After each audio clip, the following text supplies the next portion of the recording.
저는 한 번의 투자로 2천만 원을 잃었습니다. 많은 분들이 이렇게 생각합니다. 좋다는 건 따라가도 된다. 그런데 결과는 전혀 달랐습니다. 그때가 지금처럼 투자 정보가 넘치던 시기였습니다. 뉴스에서도 주변에서도 중국 시장이 성장한다. 지금이 기회다. 이런 이야기들이 계속 나왔습니다. 저도 그때는 그렇게 생각했습니다. 이건 늦기 전에 들어가야 한다. 그래서 저는 충분히 이해하지도 못한 상태에서 중국 펀드에 투자를 했습니다. 기업이 어떤 구조인지, 경제 상황이 어떤지, 리스크가 무엇인지 아무것도 모르고 단지 좋다는 이유 하나로 투자를 했습니다. 그때는 그게 당연한 선택이라고 생각했습니다. 그런데 시간이 지나면서 상황이 바뀌기 시작했습니다. 가격이 조금씩 떨어지기 시작했습니다. 처음에는 이렇게 생각했습니다. 조정이다. 곧 올라간다. 많은 분들이 2단계에서 같은 생각을 합니다. 저도 그랬습니다.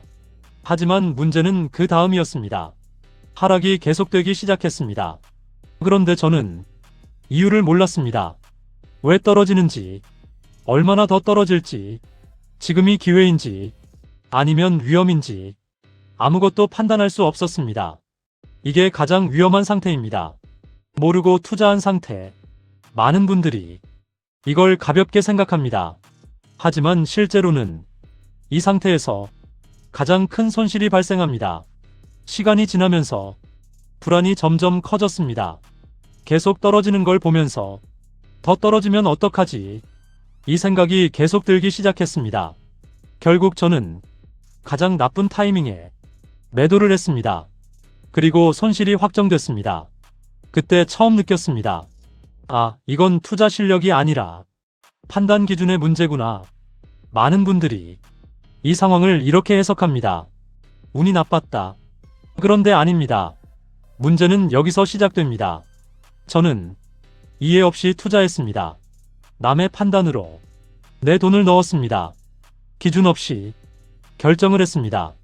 그 경험 이후 저는 한 가지를 확실히 알게 됐습니다.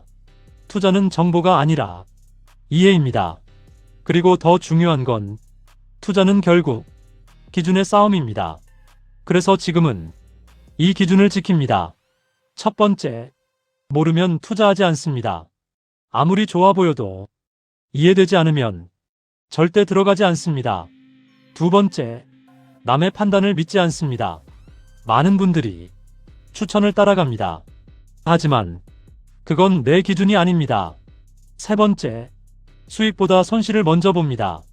이게 가장 중요합니다.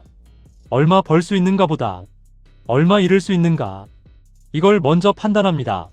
지금도 많은 분들이 같은 실수를 반복합니다. 뉴스 보고, 유튜브 보고, 지인 추천받고 투자합니다. 그런데 이걸 모르면 결국 같은 결과가 반복됩니다. 많은 분들이 이렇게 생각합니다. 나만은 다를 것이다. 저도 그렇게 생각했습니다. 하지만 결과는 달랐습니다. 투자는 결국 시간과 기준의 싸움입니다. 정보가 많다고 수익이 나는 게 아닙니다. 기준이 있어야 돈을 지킬 수 있습니다. 이 기준 하나만 기억하십시오. 모르면 투자하지 마십시오. 이건 단순한 조언이 아니라 돈을 지키는 기준입니다.